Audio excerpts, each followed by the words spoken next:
thème est intitulé L'Éternel Dieu est merveilleux.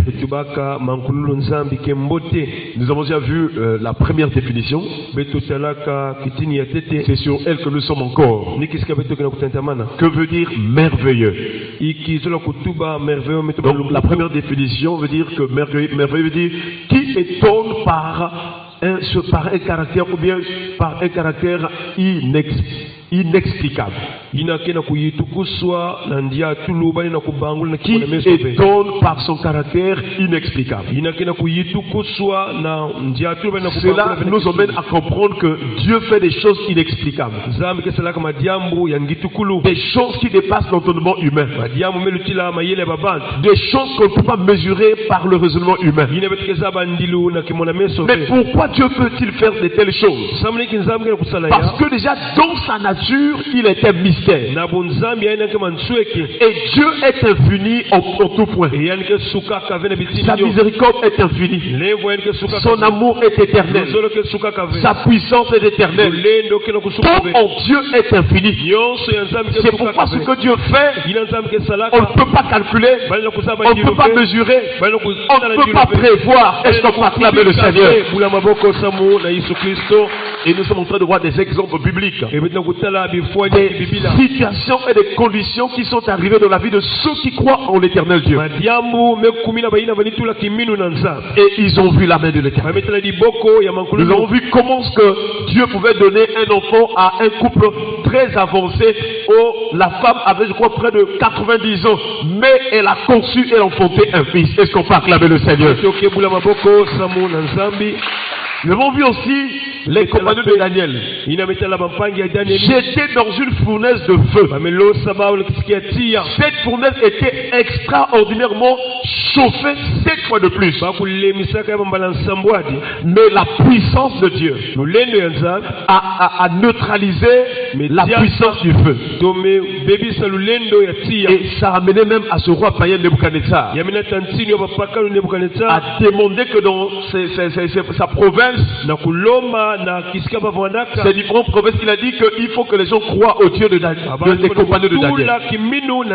Il y a donc des situations qui arrivent dans lesquelles ou par lesquelles Dieu veut éclater sa gloire. Tu es dans une situation, tu es au pied du mur. Tu ne sais pas comment t'en sortir. Quelquefois tu es abandonné. On se moque de toi. Tu es rejeté.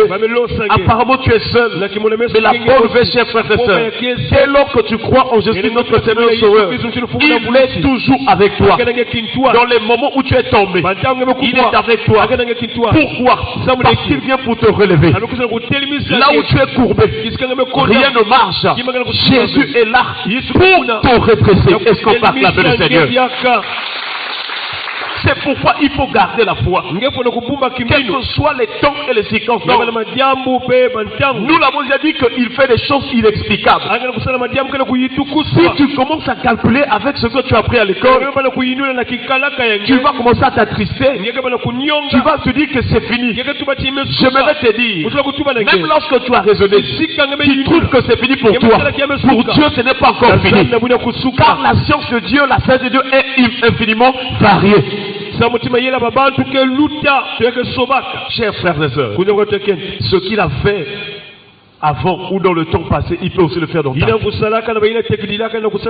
la même manière qu'il a délivré les autres, il peut aussi te délivrer.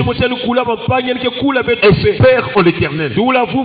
C'est vrai qu'il y a des moments où parfois l'âme est abattue. Tu as des situations difficiles, l'âme est abattue. Suis les prières ou bien essaie de lire ou méditer les prières des psaumes. Les psalmistes aussi ont vécu les choses que nous vivons. Ils étaient confrontés à des situations où ils étaient au pied du mur, tellement que c'était même au bord de la mort.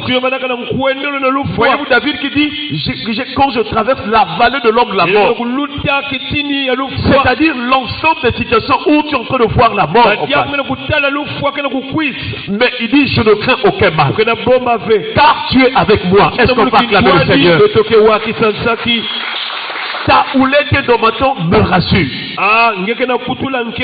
Dès lors que Dieu t'oriente, il te conduit, il faut en être assuré qu'il va te sauver et te délivrer. Chers frères et sœurs, l'Éternel est notre soutien. Et tu dois garder la foi en Dieu. Je ne sais pas quelle session que tu es en train de vivre. Garde la foi, sois attaché au Seigneur. Le Seigneur va te délivrer. Ce matin, nous sommes encore dans un autre exemple biblique. C'est l'histoire d'un peuple que Dieu a choisi. Parce que Dieu voulait montrer aux nations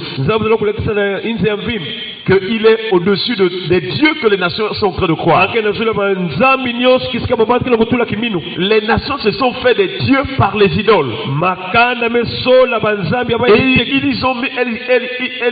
elles ont mis toute leur confiance en ces idoles-là. Dieu s'est dit, qu'est-ce que je vais faire? Comment je vais faire pour que les nations qui sont entraînées par l'idolâtrie sachent qu'il y a un Dieu qui est au-dessus des dieux auxquels ils croient. Il a choisi parmi les nations, il a choisi d'abord Abraham. Parce que Dieu voulait se former un peuple à travers lequel il devait opérer des miracles, des signes et des prodiges. Pour que ceux qui sont dans les nations, qui sont dans les nations dans l'idolâtrie, qu'ils remarquent et qu'ils croient qu'il y a un Dieu qui peut faire au-delà de ces idoles auxquelles elles croient. C'est pourquoi Dieu a choisi Israël. Et qu'est-ce qui se va se passer? Israël va se retrouver en Égypte pendant 430 ans de servitude. C'est-à-dire des générations de servitude. Il y a des souffrances que parfois que tu endures, ça vient depuis les arrière-grands-parents. C'est comme ça que les choses se passent dans le monde. Mais ce qu'il faut faire, c'est d'avoir la confiance en Dieu, de croire en Dieu, de donner son cœur au Seigneur, afin que Dieu vienne pour nous délivrer de cette ancienne alliance, des coutumes, des traditions, et nous introduire dans l'alliance nouvelle qui va nous apporter la liberté. Nous sommes dans Exode chapitre 14. Il est écrit, l'Éternel parla à Moïse et dit, parle aux enfants d'Israël qu'ils se détournent et qu'ils campent devant Pi-Hahiroth, entre Migdol et la mer, vis-à-vis de Baal-Tchephon. C'est en face de ce lieu que vous campérez, près de la mer. Donc vous voyez que Dieu utilise son serviteur ou son esclave pour parler au peuple de Dieu.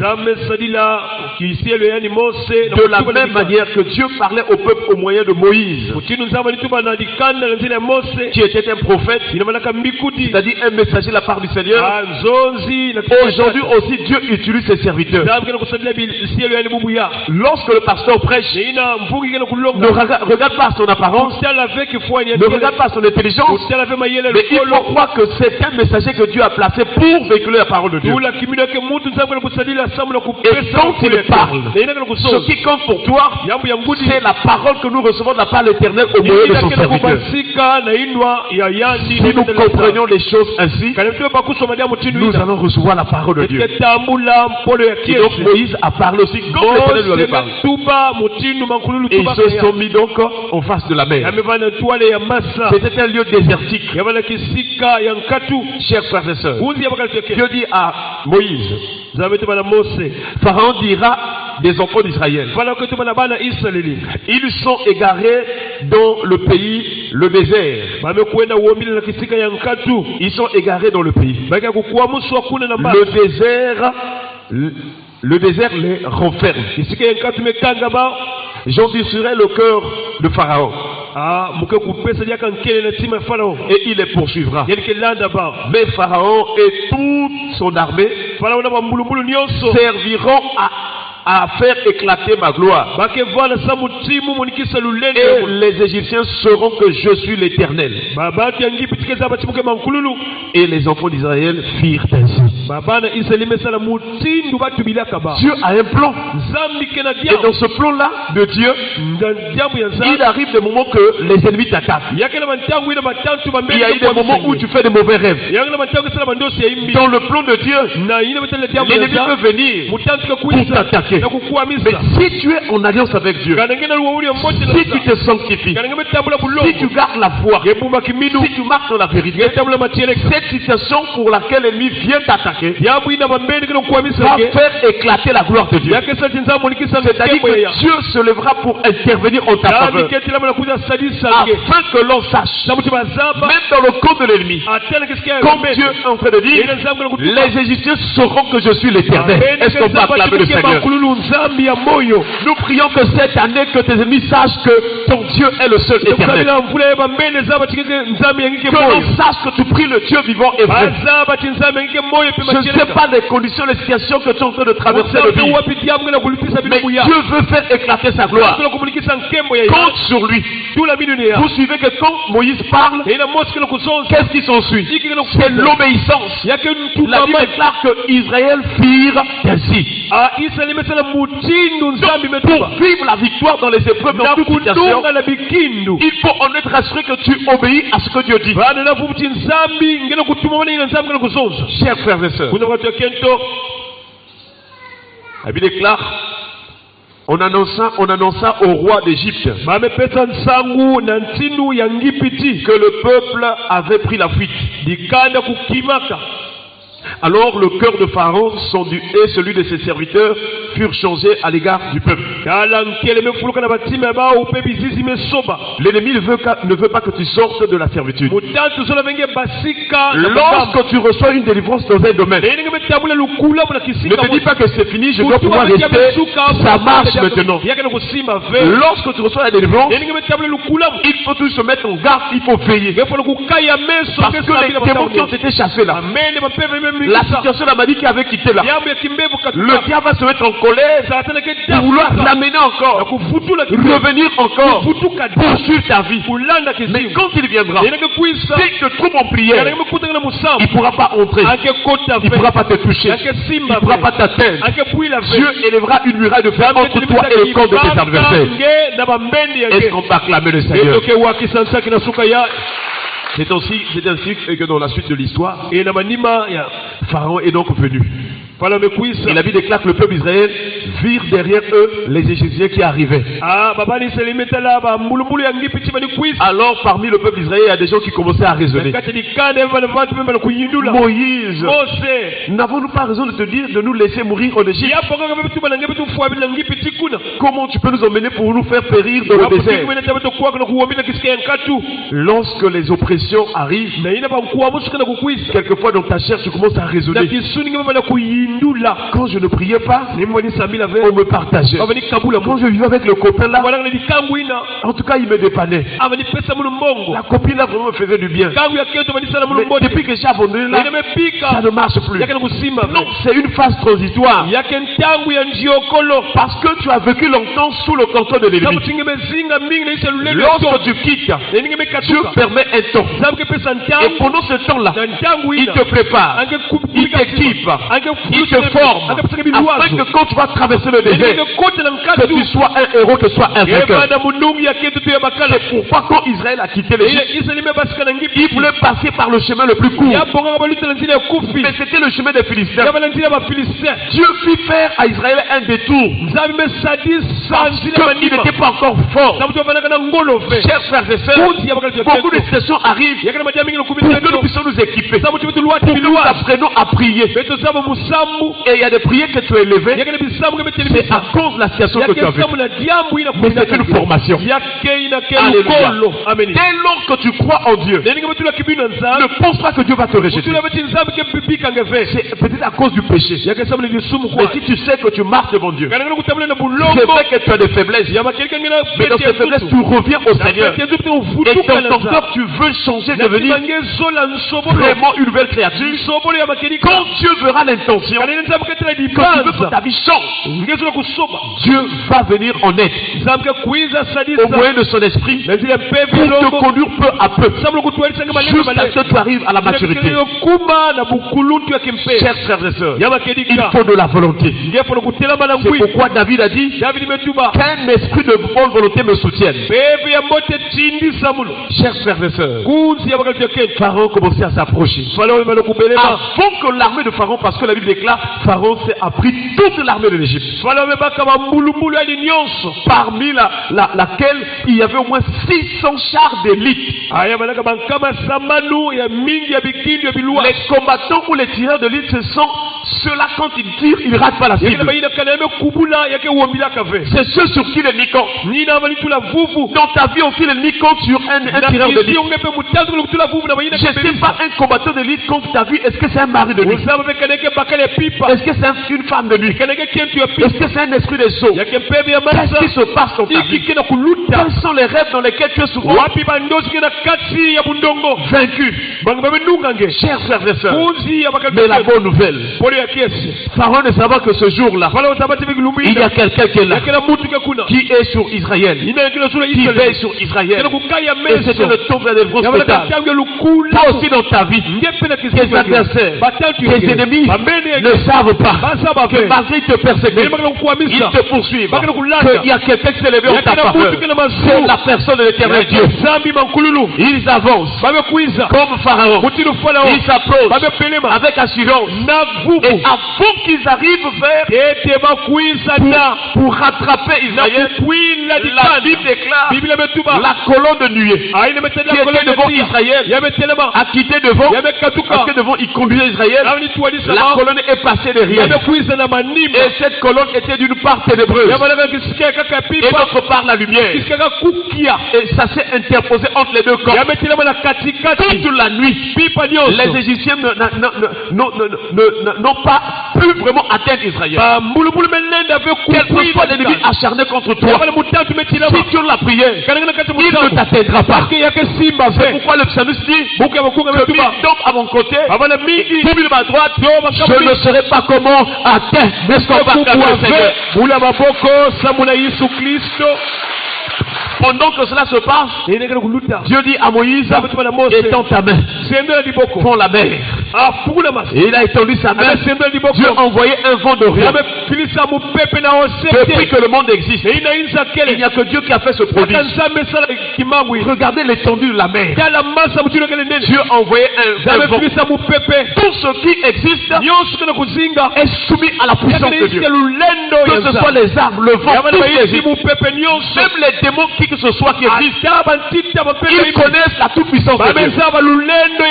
Chers frères et sœurs, ce jour-là, les eaux ont obéi à la puissance de Dieu et la mer s'est effrayée, s'est séparée et il y a eu vraiment la terre. Et alors Israël est rentré. Dieu de pied sec. Il voyait la mer qui était élevée comme des murs, des murailles. Chers frères et sœurs, il marchait. Ceux qui étaient en train de raisonner, ils ont commencé à savoir Dieu est merveilleux. Dieu est merveilleux. Chers frères et sœurs, ils sont passés. Quand ils sont arrivés vers l'autre rive, les Égyptiens ont dit nous aussi on va les suivre. Laissez continuer à travailler comme toi. Laissez continuer à te poursuivre. Toi c'est de regarder la délivrance. Car Dieu avait dit à Moïse, ne craignez pas rester en place. Et vous verrez la délivrance que l'Éternel vous accorde dans ce jour. Il y a eu une délivrance pour toi cette année. Il y a une délivrance pour ta vie.